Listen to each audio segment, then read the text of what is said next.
Bismillahirrahmanirrahim. Assalamualaikum warahmatullahi wabarakatuh. Bismillahirrahmanirrahim. Wassalatu wassalamu ala Rasulillah sayyidina Muhammad bin Abdillah wa ala alihi wa sahbihi wa man tabi'ahu ila yaumil qiyamah. Wa al-Fatihah ila hadratin Nabi Mustafa Rasulullah sallallahu alaihi wasallam wa abaina wa ummahatina wa ibadatina wa hujjatina wa masyayikhina wa li jami'il muslimin wal muslimat wal mu'minin wal mu'minat khususan ila wali walidi hajina sunnah haji asnawi wa alihi wa sahbihi Syekhina Kiai Muhammad Mahmud bin Kiai Abdul Rahman, Syekhina Kiai Abdul Wahab bin Kiai Abdul Samad, Syekhina Muhammad bin Hamzah, Syekhina Kiai Syafiq Haddad, Syekhina Kiai Abdul Izzat Haji Muhammad Zain, Syekhina Kiai Muhammad Hashim Abdul, Syekhina Kiai Jafari Musa, Syekh Muhammad bin Alawi Abbas,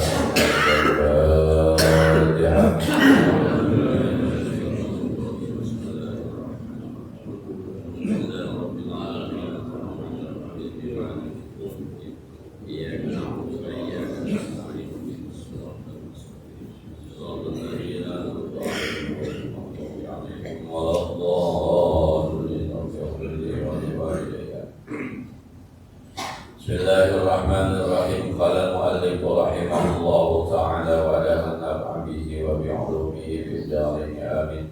Bismillahirrahmanirrahim. Al-fikratu fikratani, fikratu tasdiqin wa imani wa fikratu syuhudin wa iyani. Wal ula li arbabil i'tibar wa tsani li arbabil syuhudi wal intisar. Kita masih melanjutkan bagian hikmah yang terakhir sebelum kita memasuki surat-surat yang pernah ditulis oleh Al-Imam Ibn Athaillah Sekandari dibanding hikmah. Ini hikmah yang terakhir. Kalau di kitab saya hikmah yang ke-253, 254. Jadi kalau hikamnya sih insya Allah selesai. Tapi ke belakangnya masih ada juga yang harus kita baca. Tulisan-tulisan beliau ketika membuat surat untuk beberapa teman. Nanti di ujung ada munajat beliau kepada Allah Subhanahu wa ta'ala. Biar komplit kita baca ya semuanya. Kata pengarang kitab hikam, al-fikratu, yang namanya berfikir itu fikratani, ada dua jalan berfikir menuju Allah. Yang pertama fikratu tasdiqin wa imani, berfikir dengan landasannya kebenaran dan keimanan. Wa fikratu syuhudin wa iyani, dan kedua pemikiran yang landasannya syuhud dan kejelasan. Untuk yang pertama ini li arbabil i'tibar, pemikiran yang landasannya kebenaran dan keimanan adalah pemikiran orang-orang yang mampu mengambil pelajaran. Sementara pemikiran yang landasannya syuhud dan keyakinan adalah milik orang-orang yang memang sudah syuhud dan sudah terbuka mata hati.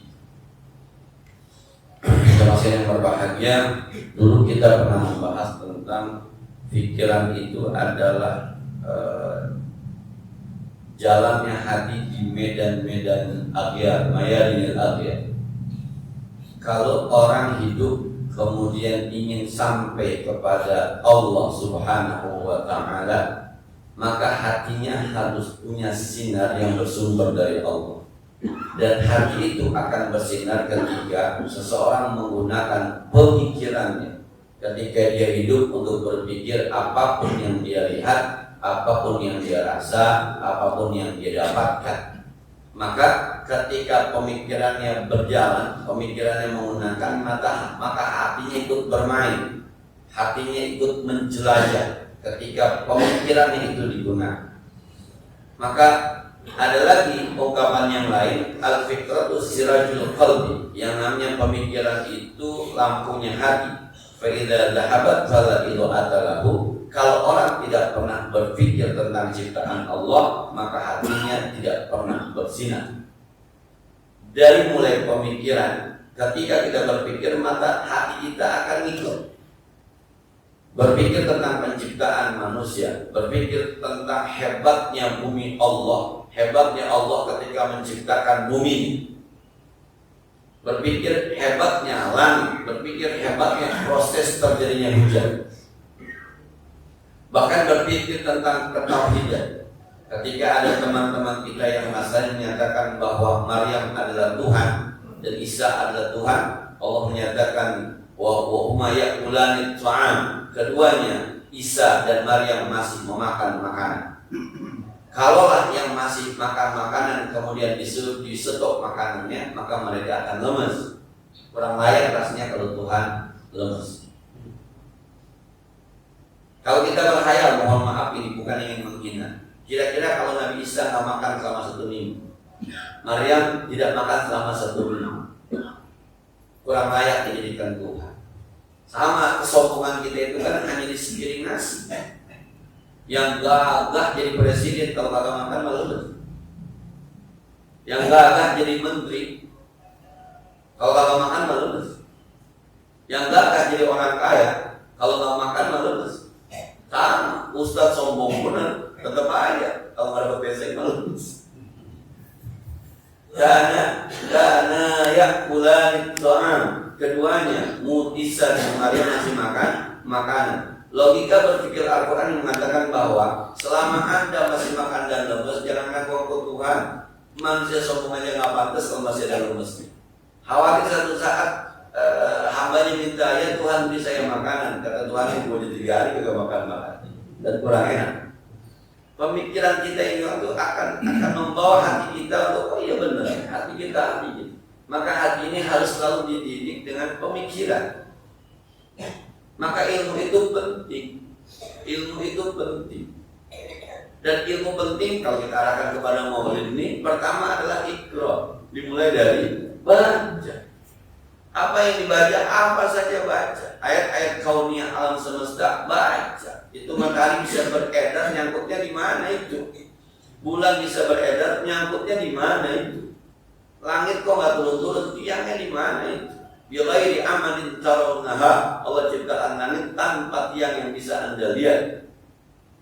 Nah, atau ayat-ayat yang memang tertulis, yang kalau bahasakan wa 'allama bil qalam, 'allamal insana ma lam ya'lam. 'Allama bil qalam, Allah mengajarkan manusia itu dengan qalam, tulisan. Ada Al-Quran yang sekarang ada di hadapan kita, ada hadis, ada buku-buku apapun yang sifatnya baik, baca. Nanti dari baca kemudian berpikir, wa 'allamal insana ma lam ya'lam. Allah ajarkan manusia sesuatu yang dia tidak paham, yang sesuatu yang dia nggak tahu lewat proses baca. Maka membaca, berpikir itu akan mensinari hati. Lama-lama hatinya akan berkata, iya. Keyakinan di hati itulah yang kemudian akan menimbulkan sirrul asrar, rahasia dari beberapa rahasia. Yang ketika dia temukan itu, subhanallah, luar biasa. Keyakinan itulah kemudian yang disebut dengan iman. Lama-lama naik kepada hakikat, lama-lama naik kepada ma'rifat. Di mana adanya? Di hati. Mulainya dari mana? Dari membaca, kemudian berpikir. Ketika berpikir, hati kita ikut berjalan. Teman-teman kalau baca buku tentang laut, itu kan ada khayalan tentang laut. Sambil membaca kita, itu seakan-akan kita ada di laut. Bahkan orang yang hebat menulisnya setelah Habibur Rahman As-Siraji menulis novel, itu kita baca novelnya seakan-akan kita ada di tengah-tengahnya. Sampai kita nggak mau berhenti bacanya, seakan-akan kita ada di dalamnya sedang menyaksikan orang. Itu hati kita ikut bermain. Nah, seingat sekali itu, mohon maaf ketika cinta bertasbih.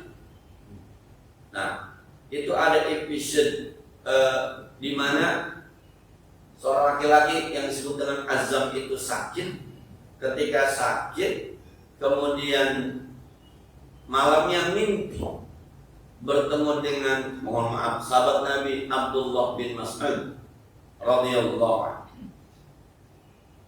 Ketika bertemu dengan Abdullah bin Mas'ud, dia bertanya tentang bacaan qiraat yang dapat dari gurunya Syekh Utsman di Mesir, karena kuliahnya di Al-Azhar. Mohon maaf nih Pak, ini cuma novel doang. Cuma saya mengambil. Sayangnya dia lupa bertanya tentang bacaan mana yang dipakai Abdullah bin Mas'ud ketika dalam satu ayat. Pagi-pagi kemudian gurunya Syekh Utsman datang menjenguk di rumah sakit. Apa kata Syekh Utsman yang bikin dia kaget itu? Azab, semalam sahabat Nabi Abdullah bin Mas'ud menjenguk kamu. Padahal ketemunya dalam mimpi, tapi gurunya datang bilang, semalam sahabat Nabi Abdullah bin Mas'ud datang menjenguk kamu. Kaget Anda. Dari mana guru tahu? Saya kebetulan semalam bangun tahajud. Tahajud beliau itu kira-kira dari jam 2 sampai jam 3, kemudian tidur lagi sebelum subuh. Nah, di antara tahajud dengan subuh lah beliau mimpi ketemu Abdullah bin Mas'ud. Kata Abdullah bin Mas'ud, saya mau menjenguk Azza. Nah, luar biasa ini. Walaupun itu sebuah novel, tapi ketika dikarang dengan baik, kita baca, hati kita ikut bermain. Dan ketika kita baca kitab hikam, agak nyambung sedikit itu cerita. Ternyata kadang-kadang memang hati ini harus bersinar dengan pemikiran yang dimulai dari membaca. Baca saja, nanti wa'allamal insana ma lam ya'lam. Dari baca, Allah akan memberikan ilmu. Ketika ilmu itu sudah didapat dari proses baca, kadang-kadang yang kita dapat itu bukan yang kita baca. Justru di luar pemahaman yang kita baca, di luar pemahaman. Bahkan ketika kita baca buku, kita nggak setuju dengan tulisan pengarang, muncul ilmu baru di kita. Ini yang disebut dengan berpikir, kemudian hati menjadi bersih. Nah, jadi sekarang nih pengarang kita mengatakan, tapi jangan lupa berpikir itu ada dua proses, ada dua jalur. Ada al-fikratu tasyrikin wa imanin, ada fikratu syuhudin wa iyanin. Ada proses berpikir itu dari bawah ke atas, tasdik iman, itu dari bawah ke atas. Ini milik orang-orang yang i'tibar. Fal'ula li arbabil i'tibar. Orang-orang yang cerdas mengambil pelajaran. Misal, di zaman Nabi itu ada sahabat namanya Abin Najih. Awalnya Abin, kalau kita baca di kitab Ar-Rasulullah, Abin Najih itu di Mekah. Awalnya orang-orang jahiliyah, dia berkata begini, kuntu fil jahiliyah. Dulu ketika saya di masa jahiliyah, adunnu, aku menyangka, annan nasa, bahwa manusia yang ada pada masa itu laisu alaihim syai'un, mereka nggak punya ilmu apa-apa sebenarnya. Saya sendiri menganggap bahwa teman-teman saya di masa jahiliyah ini sesat. Masa batu diambil di gunung, kemudian dipahat, dijadikan patung, kemudian disembah. Ngelogis ini. Dikasih nama kan? Yang bikin dia, yang mahat dia, yang ngukir dia, yang namain dia, yang nyembah dia. Besok-besok dikasih jeruk sama apel di depan. Nggak logis.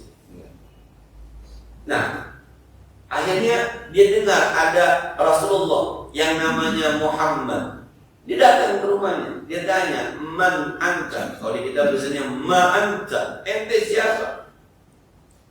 Ana Rasulullah, saya Rasulnya Allah. Ana Nabiullah. Siapa itu Nabi? Nabi itu arsalahullah, yang diutus oleh Allah. Terus ente bawa apa kemari? Diperintahkan apa sama Allah? Kata Nabi, saya diperintahkan untuk menyambung silaturahmi. Tuh, antara kaum Aus dengan Khazraj yang pada berantem itu saudara sebenarnya. Tuh, antara Bani Hasim dengan Bani Umayyah itu saudara sebenarnya. Tuh, tidak ada mana budak. Terus saya juga diperintahkan untuk mengesahkan Allah. Nggak boleh ada Tuhan banyak-banyak. Hubbal, Lata, Hubbal, Manat, itu nggak ada. Yang ada cuma Allah. Lama-lama dia bilang, ini yang logis nih, Muhammad logis nih. Begini Muhammad, saya mau ikut Anda. Kata Nabi, innaka lan tastati'a, Anda tidak akan sanggup ikutin saya sekarang ini, bisa mati ente. Lihat tuh, teman-teman ente rata-rata musuhin aneh. Kalau ente ikut aneh sekarang, habis ente. Udah, idhab ila ahlik, pulang ente ke rumah. Nanti dengar kabar-kabar aja. Kalau saya posisinya udah menguntungkan, ente balik lagi. Ini pemikiran tasdiqin wa iman. Pemikiran yang dari bawah naik ke atas, nggak beres nih. Ini beres, nggak beres, ini beres. Singkat cerita, ketika Nabi sampai ke Madinah, dia nyari berita. Saat itu ya, kalau sekarang aja dari Mekah ke Madinah jauh gitu ya. Dia nyari berita, nih gimana kabarnya Muhammad nih, diusir, segala macam. Waduh. Akhirnya satu saat pulang orang nafalun minal Madinah, seorang orang dari Madinah, dia tanya, bagaimana kabarnya itu yang namanya Muhammad di Madinah? Kalau mereka menjawab, manusia masuk Islam sirahun, bergegas. Muhammad sampai di Madinah dikasih karpet merah, disambut rame-rame. Ada yang naik ke atas pohon kurma, ada yang naik ke atas rumah-rumah. Melihat mana Rasul, mana Muhammad, disambut meriah. Wala al-badru alaina min thaniyatin wala. Bahkan orang-orang Yahudi yang ketakutan pun di Madinah pada masuk Islam. Wah, akhirnya ngumpul-ngumpul dia keluarin kendaraannya di jalan ke Madinah. Ketemu Rasul tanya, ya Muhammad, ata'rifuni, wahai Muhammad, ente masih kenal nama saya? Kata Nabi, anda kenal, ente yang kenal nama anda waktu di Mekah ya? Iya. Sekarang saya mau masuk Islam. Ya udah, ajarkan saya sholat, ajarkan saya wudu. Ini pemikiran yang tasdiqu iman, tasdiqin wa imanin, fikratu tasdiqin wa iman. Jadi ada orang yang berpikir membaca sesuatu kemudian subhanallah, ternyata Allah Maha benar. Ayat kesimpulan. Yang saya pernah cerita, ada sarjana kedokteran di Jogja masuk Islam gara-gara as-salatu khairun minan naum. Saya baca di Harian Republika, ada tuh di belakangnya tuh tentang cerita orang-orang yang masuk Islam. Dia paling sebel banget kalau di Jogja itu kuliah Ramadan paling sebel dia, sebab berisik orang bangun sahur. Kadang-kadang kalau bangun sahur dia maksudnya nonton TV aja, tapi dan semua TV-nya dimatiin, malas dengerin aja. Satu saat kalau Nasara bilang apa, mager, malas gerak. Tiduran itu azan dibiarin malas, matinya remote-nya jauh. Tapi sambil dilihat tuh as-salatu khairun minan naum. Terjemahannya dilihat, salat itu lebih baik daripada tidur. Salat lebih baik daripada tidur. Penasaran juga dia, sebab berdasarkan ilmu kedokteran katanya orang yang bangun lebih pagi itu sistem metabolisme tubuhnya jauh lebih baik dibanding orang yang bangunnya lebih siang. Maka ketika as-salat itu tergerak juga dia. Coba kayak apa sih sholat? Ngintip-ngintip dia. Dari orang jalan dari rumah bergerak, orang wudu, gerakan wudunya diperhatikan dari kejauhan. Dia bilang ini mirip-mirip aku puntur ini. Dia mirip-mirip refleksi. Kemudian melihat orang sholat, semuanya pada diam. Satu doang imam yang baca. Ini apa kalian suka olahraga diam aja? Yoga, dibilang ini mirip-mirip yoga.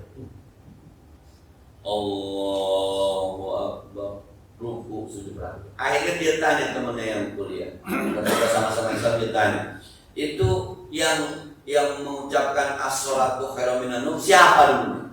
Sampai kesimpulan bahwa benar. Kalau sholat kayak begini, ada wudunya, ada gerakannya, ada bangun paginya, as-sholatu khairum minan naum. Sholat lebih baik daripada tidur. Setuju. Cuma pernyataannya itu as-sholatu khairum minan naum dari mana munculnya? Ditanya siapa? Oh, itu yang ngajarin dulu Nabi kita Muhammad. Lahir tahun berapa? 571. Itu belum ada kedokteran. Belum ada ilmu pengetahuan tentang kesehatan, belum. Dan saya bilang berarti betul-betul Nabi masuk Islam gara-gara as-salatu khairun minan naum. Kita kesiangan gara-gara as-salatu khairun minan naum. Siang. Itu namanya fikratu tasdiqin wa iman. Berpikir dari alam semesta kemudian sampai kepada Allah. Nah, banyak cerita-cerita semacam itu tuh banyak. Ada pendeta perempuan yang masuk Islam kan gara-gara minta izin mau meneliti. Dia kuliah bagian geologi. minta izin sama dosennya, saya meneliti Al-Quran, Tuhannya orang Islam tuh kayak apa sih? Ambil Quran, terjemah, salah buka, bukan dari kanan, bukannya dari kiri. Karena biasanya memang buka buku kan dari sini, bukan dari sini. Ketemu surah Al-Ikhlas, Qul huwallahu ahad, Allah. Pada kata lam yalid wa lam yulad, mulai bang. Iya ya, kalau Tuhan pakai beranak, gimana ceritanya Tuhan beranak? Masa Tuhan cuti beranak? Itu pada kata-kata Qul huwallahu ahad, Tuhan itu Esa, Allahus samad, lam yalid wa lam yulad wa lam yakul lahu kufuwan ahad. Dia tanya dosennya, dia tanya profesornya, terus terjadi diskusi, akhirnya ini yang benar Al-Ikhlas yang benar masuk Islam. Kirain dia jadi ustaz sekarang gara-gara Al-Ikhlas. Termasuk kita kan orang-orang yang sangat suka dengan Al-Ikhlas karena jemputnya. Kalau zaman Nabi kan ada orang yang membaca Ikhlas digabung dengan yang lain. Jadi minta maaf kayak dulu kita tadi baca Qul huwallahu lam yalid wa lam yulad wa lam yakul lahu kufuwan ahad. Bismillahirrahmanirrahim. Wasyamsi wa duhaha wal qamari idza talaha. Qul dulu baru Wasyamsi. Ada zaman Nabi orang itu. Baru Qul lam yalid wa lam yulad wa lam yakul lahu kufuwan ahad. Bismillahirrahmanirrahim. Isma rabbikal a'la. Jumat. Kata jamaahnya yes dulu. Sabi ini sama Qul ya. Diaduin teman Nabi, ya Rasul itu ada teman kita kalau jadi imam Al-Ikhlas gak pada ketinggalan. Ditanya, kenapa yang baca Al-Ikhlas? Rasul saya demen sama Al-Ikhlas, saya demen. Kenapa demen? Di dalamnya ada nama Allah, di dalamnya ada sifat Allah, di dalamnya ada kemahakuasaan Allah. Saya demen pada ini. Rasul saya berkata, anta ma'aman ahbabta. Nanti anda akan dikumpulkan kepada orang-orang yang anda cinta. Zaman Nabi itu begitu. Kita suruh lain bilang tinggal puluhnya doang. Tapi saya tetap demen Ustaz. Ya gue tahu demennya dah. Pokoknya tidak cepat ini Ustaz. Nah, ini namanya fikratul iman wa tasdiq. Banyak. Nah, bidan-bidan itu banyak yang tepar juga ketika proses kelahiran itu. Summas sabila yassara. Kemudian Allah memudahkan jalannya, summa yassara sabilahu. Allah mudahkan jalannya. Bidan-bidan tepar juga itu. Ya, Allah Maha Kuasa. Begitu ngomongnya. Saya bilang kenapa itu bidan? Ada yang langsung dulunya kan begitu tuh palanya dari atas, tapi ketika mau lahir balik sendiri tuh ke bawah. Pertamanya salto begitu biar anaknya ke bawah. Enggak berputar dengan sendiri. Kalau udah bulannya berputar tidak ada ke bawah tuh palanya begitu. Dan hebatnya keluarnya tengkurap ya. Tidak terlentang. Kenapa? Sebab kalau terlentang khawatir kena darah yang keluar bareng dia. Kedua, makanya tuh kalau itu kipas angin pada dimatiin semuanya. Kenapa? Kalau dia terlentang, nanti dia napas kena kalah sama kipas angin, terdesak napasnya ini. Maka dikasih tengkurap sama Allah itu keluar. Masalah tahara. Saya tahu tengkurap karena anak saya kedua tuh saya tungguin bener karena lahirnya banjir di tempat pengungsian tinggal saya doang berdua istri dan bidan. Terus kita tungguin lah. Kalau normal-normal ada mertua dan orang tua kan. Kita tungguin itu. Saya tahu dan bersih anak lahir itu badannya putih bersih, darahnya belakangan baru muncul. Ya walladzi akhrajakum min butuni ummahatikum la ta'lamun syai'an.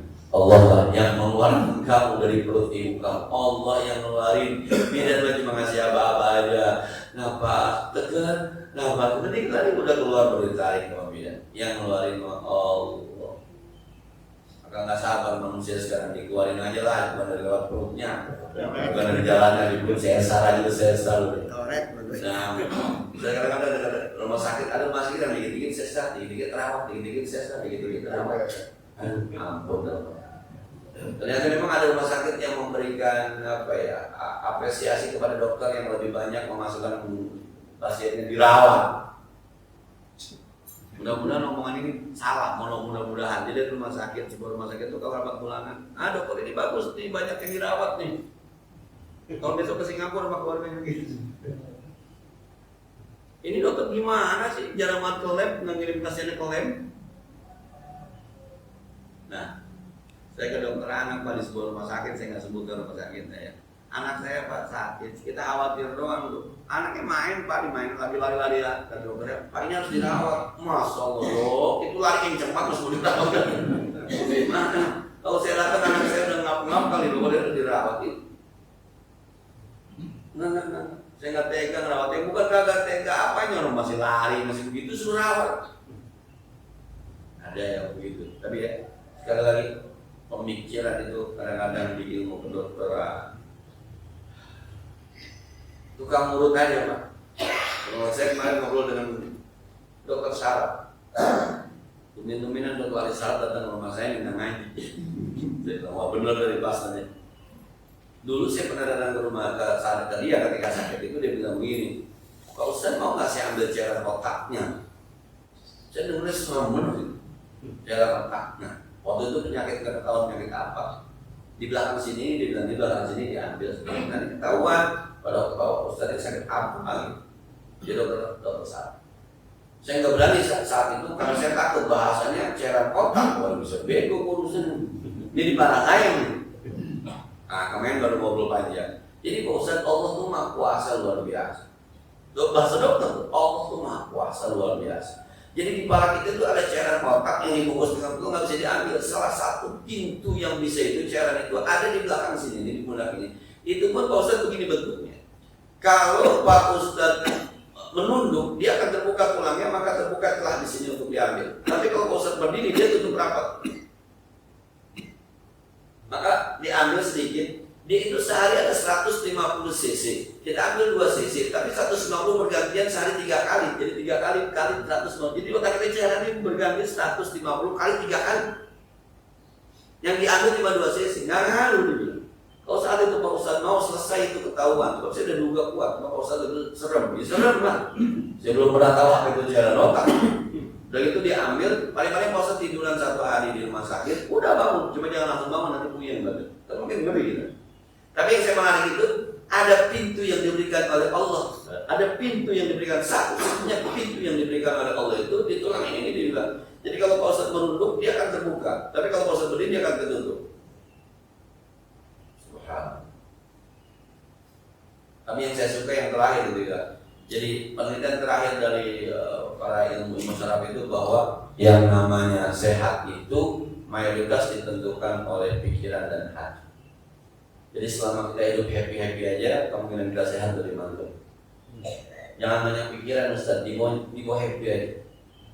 Makanya jangan sering utang jadi banyak penyakit kalau nah, happy aja.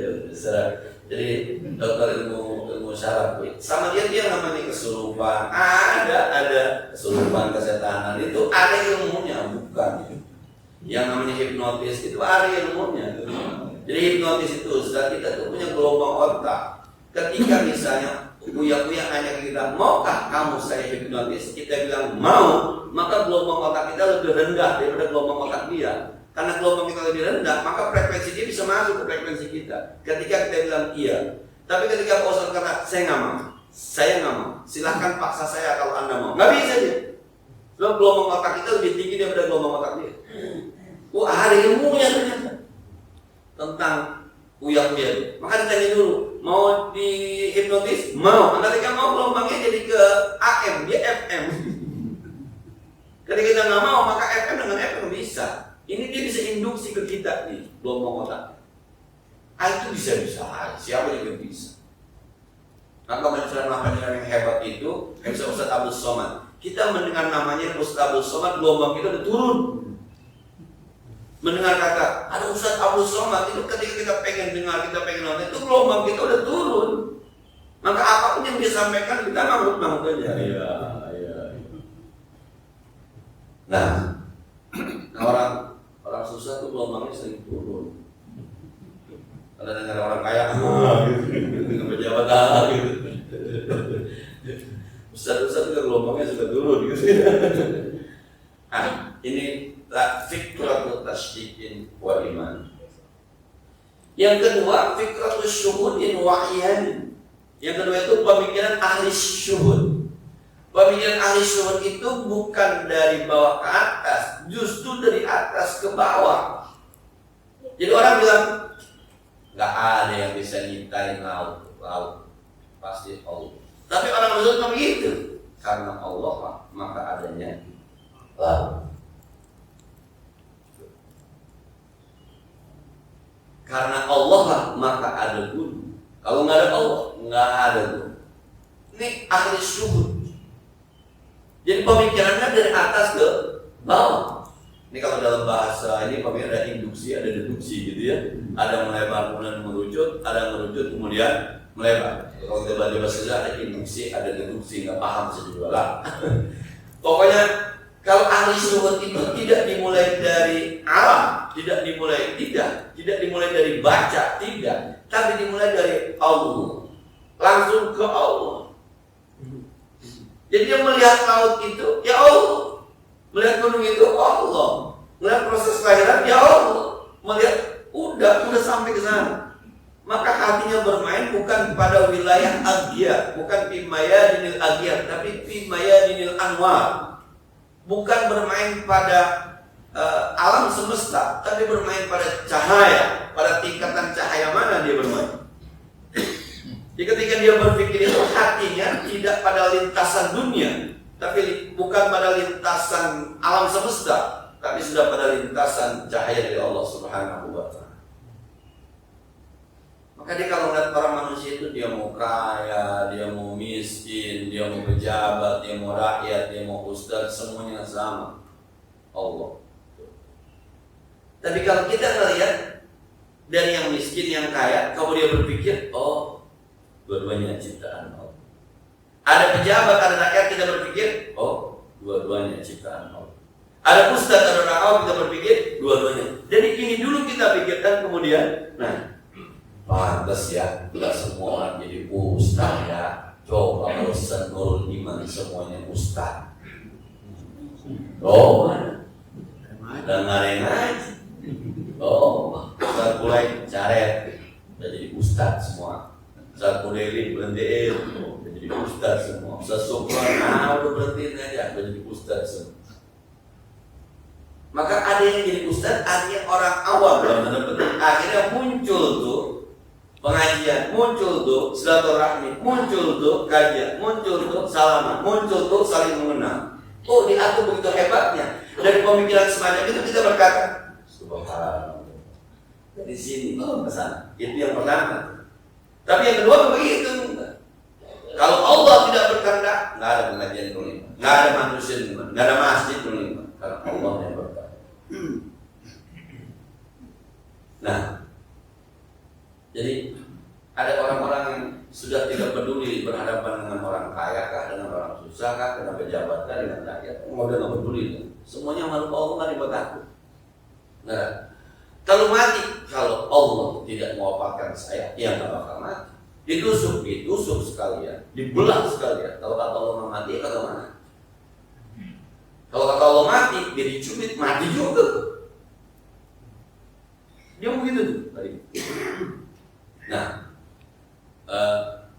pernah saya ketemu guru saya dulu naik motor, saya kata kencang amat nih, Ustaz naik motor. Ketemu, saya bilang, naik motor kencang amat Pak Kiai, la mauta illa bil ajal. Waduh, la mauta illa bil, karena dia ngejar waktu, dia bilang la mauta illa bil ajal. Tidak ada kematian kecuali ada ajal. Bukan gara-gara gua naik motor kencang gua mati kan? Yang pelan juga kata dokter kan mati juga kan?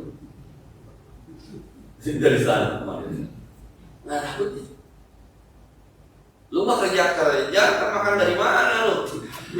Rezeki mah dari Allah. Lu lihat aja ntar kalau 3 hari mau mati berarti mau makan. Kalau 3 hari masih lari kan berarti mau makan. Dan kan sekarang masih hidup. Ini cerita Kiai Binyamin, ini cerita Kiai Binyamin. Oh, uji itu ayat uji wa ma min dabatin fil ardi illa Allah yarzuquha. Apapun yang melata di muka bumi ini dijamin rezekinya. Uji. Ente kalau mau kuat iman ente tuh ente uji. Saya nggak pernah kerja, saya ngaji aja, ngajar, ya sebisa kita ibadah, ngaji, saya nggak kerja, saya nikah juga. Sampai ada teman saya datang itu, Nyamin, anak lu pada makan itu emang, boleh kok kagak kerja. Kata Ustaz Bunyamin, ya lu lihat aja, kalau anak gua lari berarti makan, kalau anak gua berangkat ngesot berarti kagak makan. Ternyata anak saya lari aja tuh. Ketemu aja di situ di mana Allah kirimkan, ada aja rezekinya. Dan ternyata sekarang orang-orang yang dulu saya ngajar dia datang rumah saya, ngapain pinjam duit untuk saudara. Ada orang yang udah kayak begitu. Nah, jadi yang Allah itu syuhud. Kalau kata Syekh hari begitu aja, kita gotong-gotong aja baca doa, masa iya tidak banyak begini pada banter. Kiai musim hujan, lihat ya lah, hujan kan yang nurunin Allah mulai. Allah, di mana hujan yang nurunin Allah? Kita minta sama Allah yang punya kunci hujan Allah, berdoa sama Allah. Ente berdoa, ane berdoa, Ki Mahfuz berdoa, Ki Musaid berdoa, murid ente aja berdoa banyak. Kita rame-rame aja, ilok itu doa bantet semua. Enggak ada. Dan itu benar kejadian itu. Jadi saya pernah cerita ya, ketika ada hajatan di rumah itu musim banjir. Waktu itu ya Desember musim Januari tahun dulu, ya tahun-tahun jahiliyah dulu kan banjir luar biasa. Itu hari akan nikahnya hari Jumat, Rebonnya masih banjir. Itu udah musyawarah di rumah, kalau tetap banjir pindah kemana nih? Ketika sebenarnya hari kita gotong-gotong aja, masa doa kita bantet semua. Hujan itu yang punya Allah. Kamis kering, Jumatnya terang akan nikah. Malamnya hujan, dari malam Sabtu, malam Minggu, Seninnya banjir. Allah Pak. Itu mungkin itu salah satu fikratus syuhudin wa'iyah. Bukan lagi hujannya ini subhanallah. Allah punya Allah. Kalau udah kayak Mahfuz Mamun, lo mau pindahin di tanggal berapa? Mulai tanggal berapa ya Bang? Terus lu bisa jamin ketika lu pindahin ke hujan. Lu pindahinnya dari Januari ke Maret, terus lu bisa jamin tuh ketika lu pindahin Maret ke hujan. Nggak bisa jamin, sebab hujan urusan yang Maha Kuasa. Lu minta aja. Dan hujan bukan buat kita doang, ada pohonan, ada binatang, ada cacing yang minta hujan. Jangan ego cuma kita doang mau ngawinin kalau hujan. Ada yang lain yang perlu hujan. Nah, jadi ada orang-orang yang sudah ada Allah, dia minta aja sama Allah. Orang dia nikah Allah nikah setuju. Terakhir kemarin saya ke Syekh Hadi. Oleh perkembangannya, saya minta doa untuk Anida. Alhamdulillah sampai seminggu bilang, mulai orang mau bikin maksiat aja ada yang bantuin. Zaman dulu tuh mulai itu kalau orang mau manggil orkes, bikin panggung, ada yang bantuin, gotomin bambunya. Orang masang film layar tancap, ada yang bantuin, gue ngikutin speakernya. Sekarang orang manggil dangdut tuh ada yang bantuin itu gerarin karpetnya di depan. Itu yang maksiat aja ada yang mau bantuin. Apalagi urusan bikin madrasah, bikin masjid. Intan surullah yang surkum wa yusabbih. Ini fikratus syuhudin wa'iyah. Kita kan masih dari bawah ya, kadang-kadang agak sampai-sampai dari bawah mereka sampai-sampai juga. Saya bagaimana ya? Gitu. Nah, tapi ada orang-orang yang sudah sampai ke sana bahasanya sudah dari Allah ke bawah. Jadi segala sesuatu itu karena Allah, bukan segala sesuatu kita berpikir sampai kepada Allah. Makanya kesimpulannya falula li arbabil i'tibar. Pemikiran yang pertama tasdiqin wa imanin itu milik ahli i'tibar yang bisa ngambil pelajaran.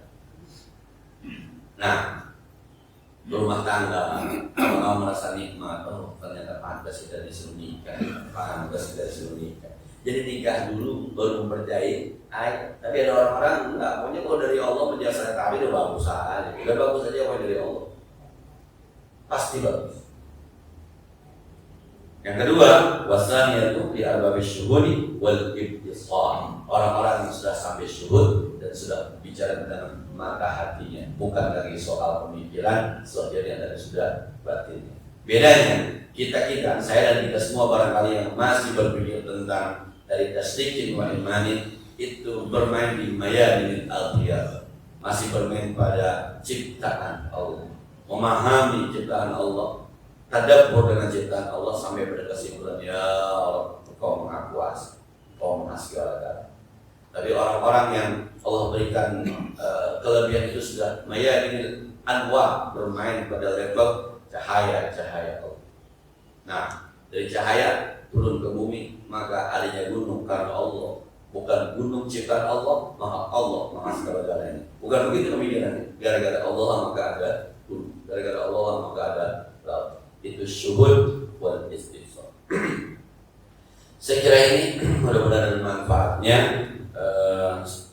Kalau kita hikami selesai sampai di sini. Cuma memang kebetulan memang di kitab-kitab hikam yang lain juga dimasukkan tentang Risalatul Bisuluk ila Hadrati Mulukul Muluk. Ini ada beberapa tulisan catatan dari guru kita karena kita dirasakan dari surat beberapa temannya yang memang layak juga untuk kita telah. Jadi insya Allah minggu depan kita akan masuk kepada fase yang terakhir, surat dan munajat, insya Allah. Sebagaimana biasa barangkali yang perlu kita diskusikan lebih lanjut, persilakan. Terima kasih Pak Ustaz. Kita pada hari ini al-fiqhu siratul qulub hatta iqatus tasawwur iman bersyukur. Dalam Al-Quran kan fa'alhamaha fujuraha wa taqwaha wa aflaha man zakkaha wa qad khaba man dassaha. Bagaimana? Iya, ketika Allah menyampaikan kepada kita kemahakuasaannya, itu depannya wa nafsin wa ma sawwaha, wa nafsin wa ma sawwaha, demi jiwa. Kita nanti boleh berdebat apa yang maksud jiwa di sini. Wa ma sawwaha, dan apa yang sawwaha Allah ciptakan di jiwa ini. Ini menarik. Ada sebuah buku, saya lupa judul bukunya itu. Dia membagi. Ada yang namanya akal otak kita. Otak itu kalau di komputer itu yang tukang nyimpen data. Apa namanya? CPU. Oke. Nafsu itu datanya. Nafsu itu datanya. Jadi CPU-nya itu kelihatan, tapi ketika dimasukin misalnya ada aplikasi Quran, ada aplikasi hadis, dimasukin ke dalam itu nggak kelihatan, kecuali dikeluarkan di monitor. Monitor itu badan kita. Nah, setrum listrik itu roh. Ambil contoh gitu. Kita kalau tidur mimpi.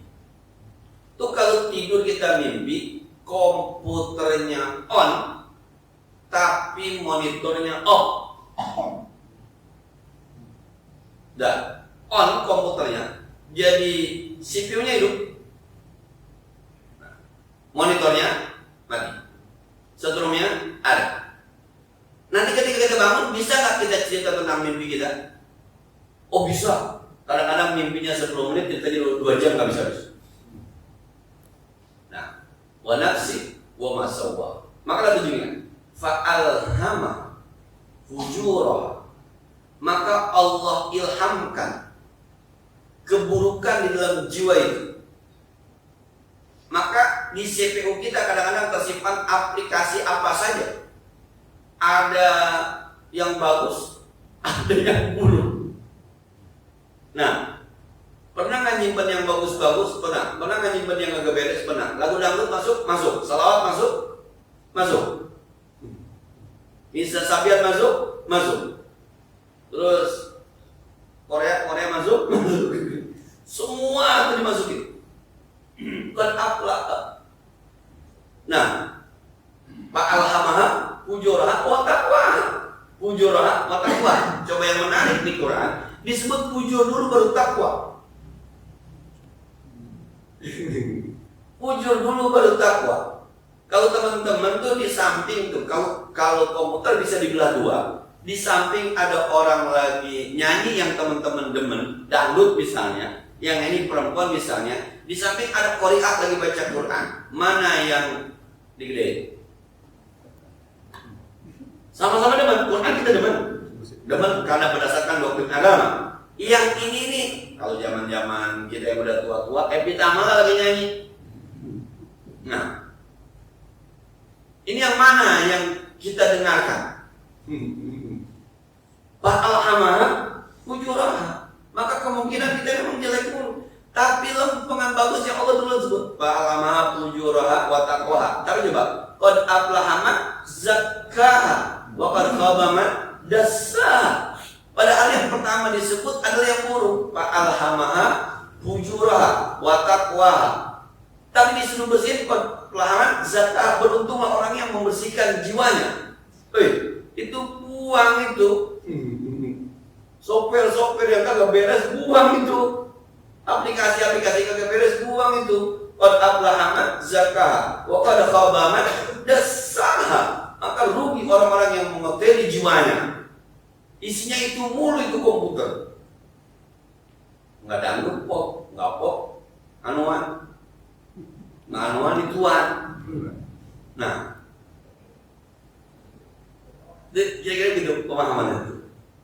Maka kita disuruh berpikir itu bersih otak kita, jangan khobaman dasaha. Walaupun awalnya qad aflaha man, apa itu maksud ilham itu? Qad alhamaha, ilham itu begitu, ilham dimaksud ilham. Nah, coba teman-teman kalau saya tanya nih, teman-teman saya tanya, nih kalau nih minggu besok mau ngaji apa pre? Mana coba ini? Pre pasti pre. Kalau kita kasih pilih, sebab qad aflaha man subhanallah. Fa'alhamaha fujuraha. Tapi kadang-kadang muncul wa taqwaha. Pas sudah di rumah, enak ya pre ya, ini mau ngaji aja tuh. Makanya qad aflaha man zakkaha. Nah, pemikiran itu masih tasdikun wa iman. Pemikiran orang yang berlevel tasdik wa iman. Saya lama tuh saya pikirin di Quran tuh menarik memang. Yang didahulukan itu urusan yang jelek, fa'alhamaha fujuraha, tapi depannya qad aflaha man zakkaha. Bagus ya. Urusan berita itu yang baik dulu.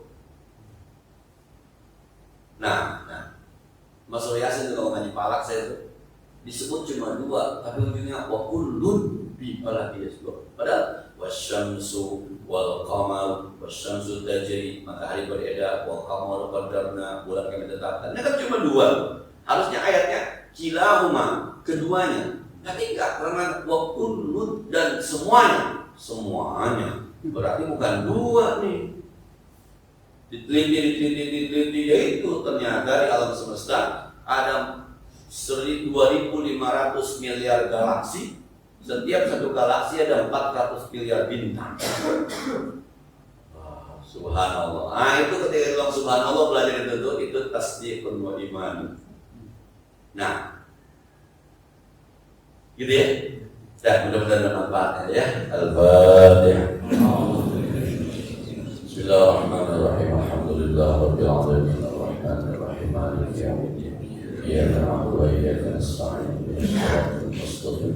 Shiratal ladzina an'amta 'alaihim ghairil maghdubi 'alaihim waladdallin. Allahumma shalli wa sallim wa barik 'ala sayyidina Muhammad wa 'ala ali sayyidina Muhammad. Allahumma anfa'na bima 'allamtana wa zidna 'ilman yanfa'una. Rabbana zidna 'ilman nafi'an wa fahman sa'iban wa lisanan dhakiran wa qalban shakiran. Allahumma inna na'udzu bika min 'ilmin la yanfa' wa min qalbin la yakhsha' min jahmin la yashba' wa du'a'in la yusma' na'udzu bika min hawla'il arba'. ربنا اغفر لنا ولوالدينا ولمشايخنا ولجيراننا ولمن حكم علينا. ربنا آتنا في الدنيا حسنة وفي الآخرة حسنة وقنا عذاب النار. صلى الله على سيدنا محمد وعلى آله وصحبه وسلم. سبحان ربك رب العزة عما يصفون. سلام على المرسلين والحمد لله رب العالمين. السلام عليكم ورحمة الله وبركاته.